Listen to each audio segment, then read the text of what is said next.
We're here this afternoon in the History Center, it's part of the library, to talk about how folks in this community are stepping up to help other people. With me today are two council persons, Judy Eychner and Delayne Sigerman, and they have taken on this effort in a very special way. So tell us first of all, what's happening in terms of getting food to folks?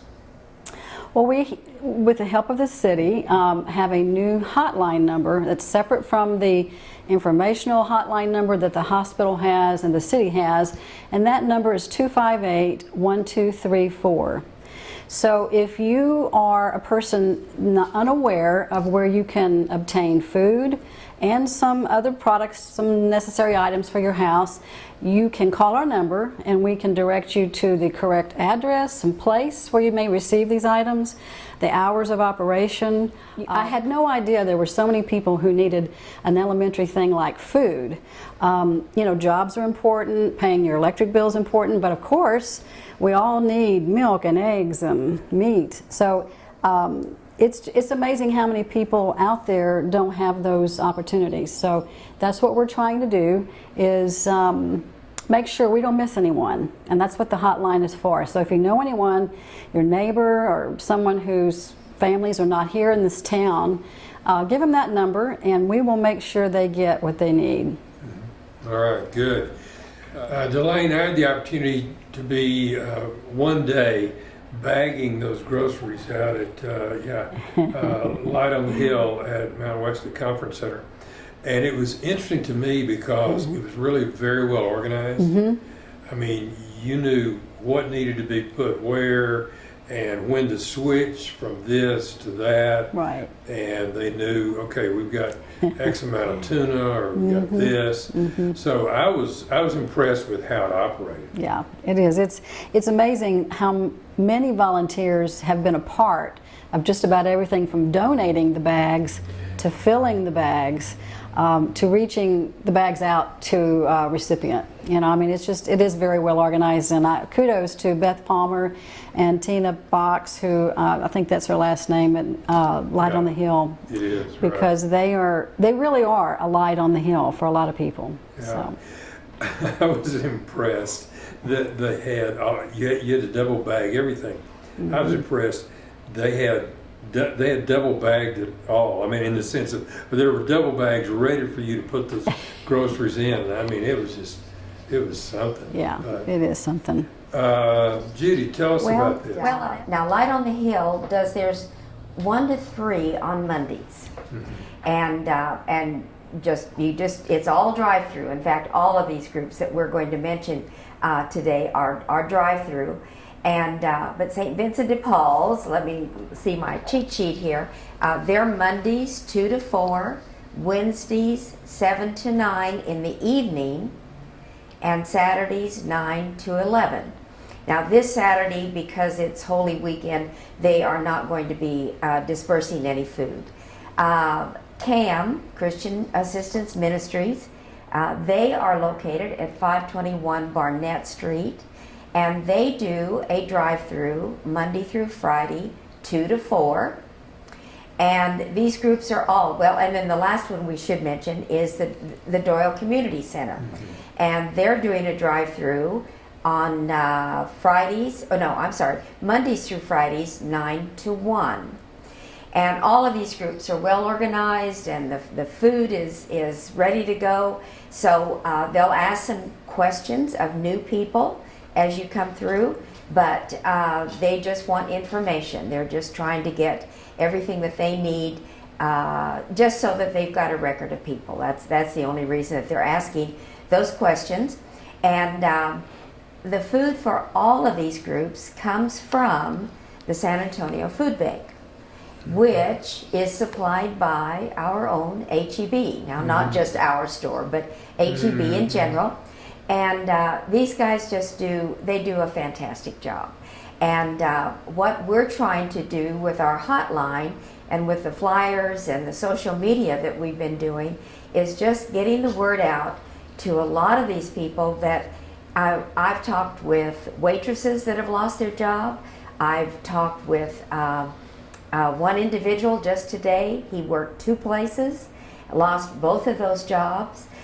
They're service industry, and those jobs they're not there, and unfortunately, so we're trying to get the word out to people that maybe who have never had to be in this position before, and we just want to make sure that they've got something to eat, and that's what this is all about. So from, as Delayne said, from wonderful volunteers to the people that need it, and it's a great effort, and we're very appreciative. I should also mention, we learned today that the Salvation Army will actually also have drive-throughs 9 to 11 the first and third Saturday of every month, and that's the Hay Street Salvation Army. So no, what they're doing in the field and the volunteers is just fantastic, and we just hope that we can get things to people so that it'll tide them over through this virus thing that we're in right now. All right, let me ask you this. What have you discovered about this community being involved in this, and here being on the hotline and so forth? Obviously there are people that are stepping up to help and so forth, but what else do you come away saying, well, I really didn't know this, or I see this more clearly? One of the things I have found are the number that has surprised me. I knew that we had a lot of people that did not have transportation. We have a lot more people than I had any idea that do not have transportation.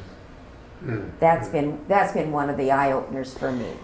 And one of the challenges right now is they may have had transportation from a friend or a distant relative, but because of this, quarantining and isolating and staying home, some people have lost that opportunity because the caregiver or person that was helping does not want to leave home, or doesn't feel safe going to HEB anymore, or picking up food, or so when they once had something, right now they don't. So that's why I do think the numbers are a little higher for those that can't get to these resources. Yeah. So we're working on a way to safely, securely deliver these meals, possibly, and that covers all kinds of questions like liability and opportunities and safety for our volunteers as well. So another way you can help, if you're not comfortable leaving home right now or being part of a group of any kind, even if you're distancing, you could donate. Any amount of money is appreciated.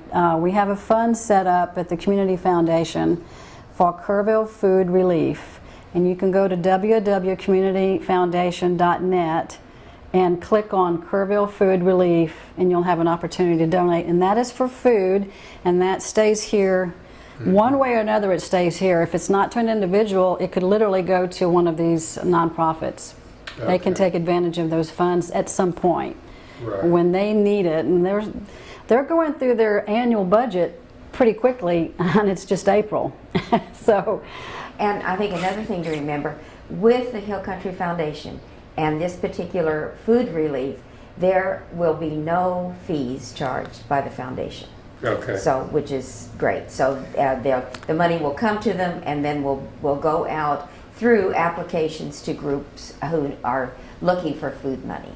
Okay. Something else that I think is important for us to remember, Kerr Connect is another group, and we're all familiar with that group, but they are trying to set things up so that they will make deliveries for people, because they don't have the traffic right now, because people are staying at home, which is what we want people to do. That's just so important. But Kerr Connect is trying to fill that void a little bit. There still is a charge for the car to come, to go pick it up, and then to bring it to the home. But I think we should mention that they are also involved in this very much. The other thing that that is, well, it's associated with the hotline. Mustard Seed Ministries at Mount Wesley has been willing, if you did not have transportation, could not have gotten there yesterday, they are willing to deliver. And they are not charging for that. But I've just been so impressed with the fact that they will take the bags to someone's home. Yeah, okay. It's been wonderful. Good. Anything else? Just a thank you to our community and to all the volunteers that are involved. And I saw both Cam and St. Vincent's yesterday, and these guys are they're working hard. They are. And it's just it's wonderful to see that. And I agree with what Delayne said. You know, rent is, you need a place to live, and those bills need to be paid. But especially for our kids, you know, knowing that there's something in the house to eat is just vitally important. Sure. We should remind people also, KISD is still giving breakfast and lunches. Yeah. And these programs that we've just mentioned, they're still available even if you've got a child in school and getting those lunches. So they're not going to say, well, have you been here or have you been there, and say, no, you can't have food from us. Right. Thank you very much. Thank you. Keep up Well, the thank good work. you, and thank you for what you and our emergency team are doing. That's right. Great. Sure. Thank you.